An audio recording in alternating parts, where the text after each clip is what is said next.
नमस्कार, मी गौरी मोरे. उद्यमी सन्मान ह्या आमच्या विशेष कार्यक्रमात आपले स्वागत करते. मंडळी, देशातील विविध क्षेत्रांमध्ये झालेली प्रगती, मोठ्या उद्योगांपासून ते अगदी छोट्या छोट्या उद्योगांमध्ये झालेली वृद्धी ही देशाच्या विकासात मोलाचं कार्य करत असते.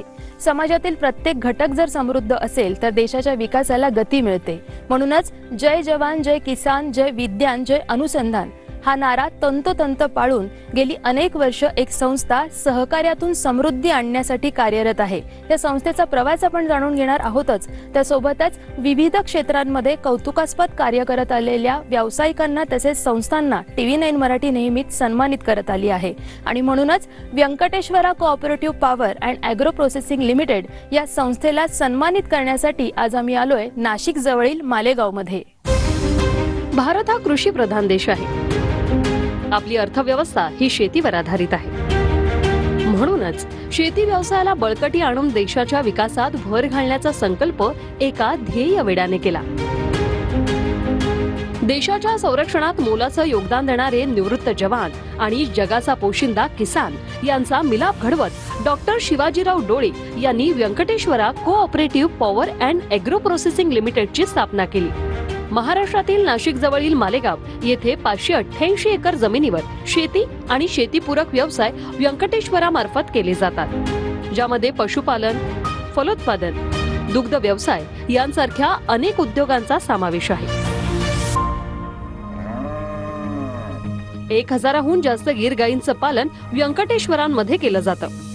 त्यातून उत्तम दर्जाचे दूध, दुग्धजन्य पदार्थ जसं की पनीर, तूप यांचं उत्पादन घेतलं जातं. तसंच गायीच्या शेणापासून पंचद्रव्य, अगरबत्ती, धूप, रंग यांचंही उत्पादन घेऊन विक्री केली जाते. Venkateshwara cooperative power and agro processing मार्फत तयार मालाची निर्यात करून शेतीमालाला योग्य बाजारपेठ व भाव मिळवून देण्यात ही संस्था मोठ्या प्रमाणात यशस्वी झाली आहे. यासोबतच व्यंकटेश्वरा कृषी सेवा केंद्राच्या माध्यमातून शेतकरी बांधवांच्या हितासाठी अल्प दरामध्ये खतं, बियाणं व औषधं उपलब्ध करून देण्यात येतात. म्हणूनच या संस्थेशी जोडला गेलेला प्रत्येक किसान हा आनंदी आहे. पूर्णतः विषमुक्त शेती म्हणजे सेंद्रिय शेतीवर भर देत असताना पाण्याचे उत्तम नियोजन करण्यासाठी संस्थेने 5 शेततलावांची निर्मिती केली आहे. व्यंकटेश्वरा ॲग्रोचा पाठीचा कणा म्हणजे येथील प्रत्येक कामगार होय. म्हणूनच त्यांचा सांभाळ करणं हे संस्थेचं कर्तव्य मानून येथील मजुरांसाठी बायोमेट्रिक सुविधा, प्रत्येक 10 एकरमध्ये टॉयलेटची सोय, पिण्यासाठी शुद्ध पाणी तसंच ग्रुप विमा यांसारख्या सुविधा संस्थेमार्फत दिल्या गेल्याने प्रत्येक कामगार हा समाधानी आहे. समाजातील प्रत्येक घटक हा सक्षम असावा म्हणून व्यंकटेश्वरा अगरबत्ती प्लांट मध्ये महिलांना अगरबत्ती बनवण्याचं प्रशिक्षण देऊन उद्योजिका बनवण्याची संधी दिली जाते.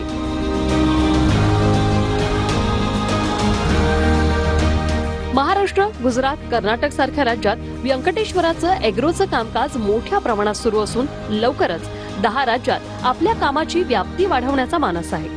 जय जवान, जय किसान, जय विज्ञान, जय अनुसंधान हा नारा देत देशाच्या विकासाला गती देण्याचं कौतुकास्पद काम करणाऱ्या व्यंकटेश्वरा ॲग्रोच्या आजपर्यंत कार्याची दखल घेत TV9 मराठी त्यांना exemplary work in agriculture and cooperative society या कॅटेगरीमध्ये पुरस्कार देऊन सन्मानित करत आहे.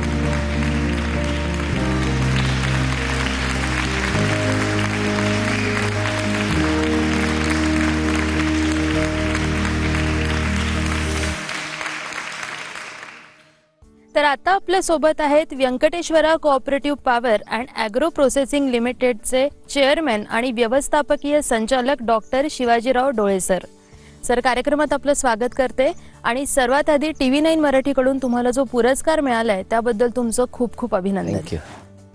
सर, शेती क्षेत्र समृद्ध व्हावा असा आपल्या संस्थेचा मानस होता. तर आपल्या संस्थेची स्थापना नेमकी कधी झाली आणि स्थापनेमागचा मूळ उद्देश काय होता?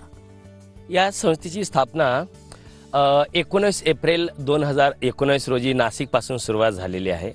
संस्थेची स्थापना करण्याच्या पाठीमागचा उद्देश आहे की शेती हा व्यवसाय समृद्ध व्हावा आणि ही जी शेती आहे ही आधुनिक पद्धतीने करण्यासाठी निवृत्त जवान आणि किसानांनी एकत्र येऊन हा मानस धारण केलेला आहे. सर, म्हणजे शेतीचा ॲग्रिकल्चर इंडस्ट्रीमध्ये परिवर्तन व्हावं या दृष्टीने आपण आपल्या संस्थेची स्थापना केलीत. पण आपल्या संस्थेत जर पाहायला गेलं तर एकीकडे देशाचं रक्षण करणारे जवान आणि देशाला जगवणारे, देशाचा जगाचा पोशिंदा असा किसान, या दोघांचा मिलाप आपल्या संस्थेमध्ये दिसतो. तर जवान आणि किसान यांना एकत्र आणून संस्था स्थापन करण्यामागचा आपला मूळ उद्देश काय होता? मेन हा उद्देश एकच आहे की निवृत्त जवान झाल्यानंतर त्याला या देशामध्ये नोकरी भेटत नाही, तो एक सर्वसामान्य जीवन जगतोय. बरोबर. आणि किसान जो आहे हा रात्रंदिवस मेहनत करूनही त्याला पाहिजे तेवढा दाम भेटत नाही आणि एकेकाळी शेतकरी बांधव आत्महत्या करतोय. परंतु जवान आणि किसान जर एकत्र आले, जवानांचा अनुभव आणि शेतकऱ्यांची मेहनत एकत्र आली तर हा एक मोठा शेती हा व्यवसाय होऊ शकतोय, उद्योग होऊ शकतोय. म्हणून या दोघांनी एकत्र येऊन कार्य करण्याचा निर्णय घेतलेला आहे. सर, म्हणजे एकंदरीतच निवृत्त जवानांना रोजगार मिळवून देणं आणि शेतकऱ्यांना अत्याधुनिक शेती करण्यासाठी प्रोत्साहन देणं असं मोलाचं कार्य आपण करत आहात. पण सर, शेतीसोबतच पशुपालन, फलोत्पादन, मत्स्यपालन, दुग्ध व्यवसाय अशा अनेक उद्योगांमध्ये आपली संस्था कार्यरत आहे. तर 1000 गीर गायींचं पशुपालन करणं ह्या मागचा आपला नेमका उद्देश काय होता? बघा, आता सर्वात महत्त्वाचा विषय आहे की शेती ही लोक अजूनही पारंपरिक करतात. बरोबर. मला असं वाटतं की या बदलत्या युगामध्ये जर आधुनिक शेती केली, एक्झाम्पल जसं इस्रायल आहे, छोटीशी कंट्री असताना पूर्ण जगाला ते एक रोल मॉडेल तयार झालेले आहे. आणि भारतामध्ये एक खूप चांगल्या प्रकारची जमीन आहे. तर या भारतामध्ये जर कधी या आधुनिक शेती केली आणि आधुनिक शेतीमध्ये शेतीशी पूरक व्यवसाय केले, म्हणजे शेतीमध्ये जर तुम्ही जेव्हा व्यवसाय करणार तरच ही शेती तुम्हाला काहीतरी उत्पन्न देऊ शकते. म्हणून आम्ही काय केलं की या शेतीमध्ये वेगवेगळे व्यवसाय चालू केले. याच्यामध्ये गोट फार्मिंग आहे, गिरगाय पालन आहे, गिरगायच्या सोबतला बाय प्रोडक्ट्स तयार केलेले आहेत. मग गायीपासून पंचगव्य अगरबत्ती तयार केली, गायीच्या गोबरपासून सेंद्रिय शेती तयार केलेली आहे, गायीच्या गोबरपासून आम्ही इको फ्रेंडली नॅचरल पेंट तयार केलेले आहे, धूप कोण तयार केले, गायीच्या दुधापासून तूप तयार केलेलं आहे, जे बाकीच्या राज्यामध्ये पण आम्ही सप्लाय करतो. कारण शेती करण्यासाठी शेतीशी पूरक जर व्यवसाय नाही केले तर जी शेतीला हप्त्याला, महिन्याला जे पैसे लागतात मजुरीसाठी, हे वार्षिक याच्यावरती उपयोग होणार नाही. म्हणून शेतीशी पूरक व्यवसाय हा केलाच गेला पाहिजे आणि शेतीमध्ये व्यवसायाच्या दृष्टीनं नजरिया बदलायला पाहिजे आणि ती करायला पाहिजे. मग हे 1000 गीर गायींचं पशुपालन करणं हा जो तुमचा शेतीशी पूरक व्यवसाय तुम्ही म्हणताय, ज्याप्रमाणे तुम्ही करताय, याचा इथल्या लोकल महिलांना किंवा आजूबाजूच्या लोकांना रोजगाराच्या दृष्टीने काही फायदा झाला? या देशामध्ये गाय ही गौमाता आहे. आपल्या या गायीला ब्राझील कंट्रीने अडॉप्ट करून आज ब्राझील कंट्रीमध्ये गायीची उत्पत्ती खूप मोठ्या लेवलला आणि कॅपिटल बनलेला आहे. भारतामध्ये पण भारताची उत्पत्ती गिर गायची भारतात आहे. परंतु या गायींची लुप्त होत चाललेली आहे. हायब्रिड गाय येत चाललेल्या आहेत. दुधाचं प्रमाण इंजेक्शन देऊन हे जे काही चाललेलं आहे, आम्ही मानस केलेला आहे की आज ही 1000 जी गिर गाय आहेत, ह्या गिर गायची पुनरुत्ती करायची, इथून मोठ्या लेवलला गिर गायची उत्पत्ती केली तर ही शेतकऱ्यांपर्यंत पोहोचवायची आहे. कारण जेव्हा प्रत्येक शेतकरी हा गोपालन करेल त्याच वेळेला ही सेंद्रिय शेती होईल. म्हणून एक मोठ्या लेवलला गायची उत्पत्ती इथून सुरुवात केलेली आहे. जवळजवळ 1500 गिरगाय आहेत आणि गिरगायच्या माध्यमातून सेंद्रिय शेती करत असताना इथं बऱ्याच प्रकारचे क्रॉप्स आम्ही केलेले आहे. मग तुमचं द्राक्ष, डाळिंब, आंबा, चिकू, सीताफळ, टर्मरिक आहे, जिंजर आहे. ही 500-800 मास लेवलला शेती करत असल्यामुळे स्थानिक लेवलचे जे रोजगार आहेत, जे लोक आहेत, यांना एक रोजगार निर्मिती झालेली आहे आणि त्या माध्यमामधून स्थानिक लोकांना एक चांगल्या प्रकारचं एक उपजीविकाचं साधन या ठिकाणी अजंगवडेल, मालेगाव या ठिकाणी भेटलेलं आहे. दुसरा मुद्दा आहे की या ठिकाणी महिलांना एक ट्रेनिंग सेंटर चालू केलेलं आहे पंचगव्य अगरबत्तीचं. म्हणजे शेतामध्ये जिरेनियम फार्मिंग करून तिचं ऑइल काढून उरलेल्या पाल्यापासून आम्ही तर पाला, गोबर, गोमूत्र, घी असं मिश्रण करून पंचगव्य अगरबत्ती तयार केलेली आणि त्याचं प्रशिक्षण या ठिकाणी चालू केलेलं आहे. लक्ष धारण केलेले आहे रिसेंटली की आम्ही जे बचत गटाच्या महिला आहेत आणि जे सुशिक्षित मुली वगैरे आहेत तर यांना आम्ही 1 लाख महिलांना इथून रोजगार निर्मिती करण्याचं प्रशिक्षण केंद्र ऑलरेडी चालू केलेलं आहे. इथून ज्या महिला प्रशिक्षण घेतील त्यांना आपल्या सुविधानुसार आपल्या गावामध्ये एक छोट्याशा ग्रुपच्या माध्यमामधनं अगरबत्तीची ज्यावेळेस त्या निर्मिती करतील आमच्या फॉर्म्युलेनुसार, तर ते निर्मिती करतील आम्ही बायबॅक घेणार, परंतु त्यांना घरामध्ये एक गावामध्ये रोजगार भेटणार. तर महिलांच्या रोजगार निर्मितीसाठी ही खूप मोठी संकल्पना जवानांनी घेतलेली आहे आणि मला त्याचा खूप अभिमान आहे. सर, मी पुन्हा शेती क्षेत्राकडे येईन. मोठ्या प्रमाणात व्यंकटेश्वर ॲग्रोमध्ये सेंद्रिय शेती केली जाते. विषमुक्त शेती करण्याचा आपलं जे ध्येय आहे, ह्या ध्येयाबद्दल काय सांगाल? सांगायला मला आवडेल की आपल्या जवळची एक राज्य आहे पंजाब. या पंजाबमध्ये जर तुम्ही डीपली बघितलं तर पंजाबमध्ये कॅन्सर ट्रेन चालवायची वेळ आलेली आहे. कॅन्सरचं भारतात प्रमाण वाढत चाललेलं आहे आणि एकच कारणाने कॅन्सर नाही वाढून राहिलेला आहे. चांगल्या क्वालिटीचं दूध नाही भेटत, फळ फ्रुट्स अनाज आहे ते युरिया DAP 15-15 20-20 लोक मास लेवलला शेतामध्ये वापरू राहिले. याच्यानं काय वापरू राहिले की जमिनीचं कार्बन कंटेंट कमी होत चाललेलं आहे, विषचं प्रमाण वाढत चालले, तेच अन्नामध्ये उतरू राहिलेलं आहे. मग हे किती दिवस चालणार? आणि हे जर कुठे जर नाही जर थांबलं तर या भारताला म्हणजे भारत हा उद्योजक जरूर बनेल, परंतु कॅन्सर सारखी महामारी ही भारतामध्ये मास लेवलला पसरू शकते आणि हे कुठेतरी थांबल्या गेले पाहिजे. म्हणून या जवानांनी पहिला निर्णय घेतला की आपण आपल्या पासून सुरुवात करूया विषमुक्त शेतीची.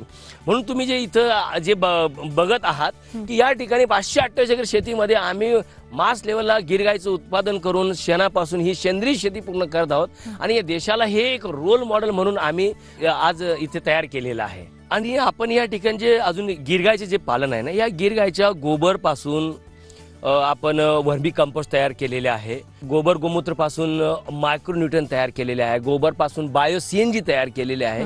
तर गायीपासून एवढे बाय प्रोडक्ट जे तयार झालेले आहेत आणि हे पूर्ण शेतीशी पूरक आहेत. त्याच्यामुळे प्रत्येक शेतकऱ्यांना मी आवाहन करेन की आपण आपल्या घरी शेतामध्ये कमीत कमी 2 ते 5 गायींचं संगोपन करायलाच पाहिजे. सर, विषमुक्त शेती करून दर्जेदार उत्पादन घेऊन त्या मालाला योग्य तो भाव मिळवून देण्यासाठी आपण प्रयत्न करत आहात आणि त्यात आपण यशस्वी देखील आहात. पण सर, आता सर्वत्र जर पाहायला गेलं तर बेरोजगारीची समस्या ही खूप मोठ्या प्रमाणात आपल्याला पाहायला मिळते. शिक्षण असून देखील तरुण नोकरी नसल्यामुळे व्यसनाधीन होताना दिसतात. तर आता आपल्याला TV9 मराठीच्या माध्यमातून जे तरुण पाहत आहेत त्यांच्यासाठीचं तुमचं रोडमॅप काय असेल किंवा त्यांना तुम्ही काय मार्गदर्शन करू इच्छिता? भारतामध्ये एज्युकेशन देण्यासाठी भरपूर कॉलेजेस आहेत, परंतु प्रॅक्टिकली वर्क करून आणि मुलांना पैसे कसे कमवायचे हे खूप कमी भारतामध्ये एक्झाम्पल आहे. व्यंकटेश्वरानं निर्णय घेतलेला आहे की आपण या जवान असू दे या नवयुवा असू द्या, यांना व्यंकटेश्वरा शेतकीय माल प्रक्रिया उद्योग प्रशिक्षण कॉरिडॉर याची नवनिर्मिती करायचं आता ध्येय हाती घेतलेलं आहे. आणि त्याचं एक रोल मॉडेल म्हणून आम्ही कर्नाटकमध्ये काजू प्रोसेसिंग प्लांट, त्याच गावामध्ये शेतकऱ्यांचा कच्चा माल घेऊन त्या ठिकाणी 25 ते 30 टन पर डे काजू प्रोसेसिंग प्लांट आज तिथे लाईव्ह उभा झालेला आहे. स्थानिक मुलं त्या ठिकाणी ट्रेनिंग घेतात, शिकू राहिलेले आहेत आणि शेतकऱ्यांचा कच्चा माल तयार झालेला हेच मुलं मार्केटिंगच्या माध्यमामधनं डायरेक्ट उत्पादकतापासून उपभोक्तापर्यंत पोहोचवायचं काम ह्या जवानांनी आणि नवयुवानं चालू केलेलं आहे. मध्ये जे मास लेवलचं जे मार्जिन आहे हे आम्ही कट करून ॲज अ डायरेक्ट सेलिंग या दृष्टीनं ह्या युवांना कसा रोजगार निर्मिती होईल हे एक रोल मॉडेल तयार केलेले. दुसरा मुद्दा, शेतकीय माल प्रक्रिया उद्योग प्रशिक्षण कॉरिडॉर या ठिकाणी खेडेगावातील मुलांना आम्ही नवयुवांना इथे ट्रेनिंगला बनवणार. या ठिकाणी पूर्ण व्यवसाय लाईव्ह असणार.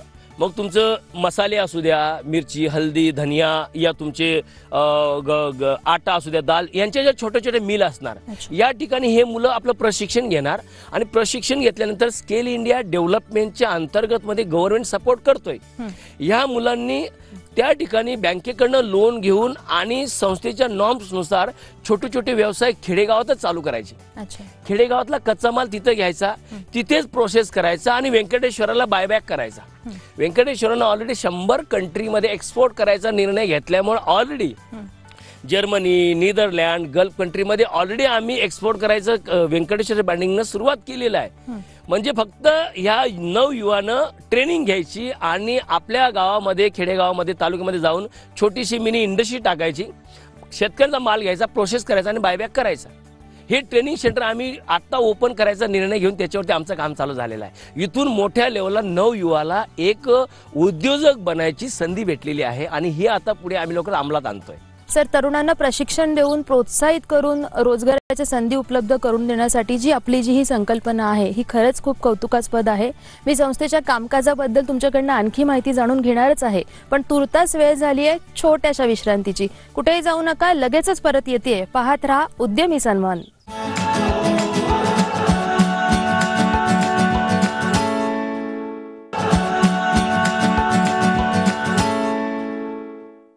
विश्रांतीनंतर उद्यमी सन्मानमध्ये आपलं पुन्हा एकदा स्वागत। आपल्या सोबत आहेत Venkateshwara cooperative power and agro processing लिमिटेडचे चेअरमॅन व्यवस्थापकीय संचालक डॉक्टर शिवाजीराव डोळे सर।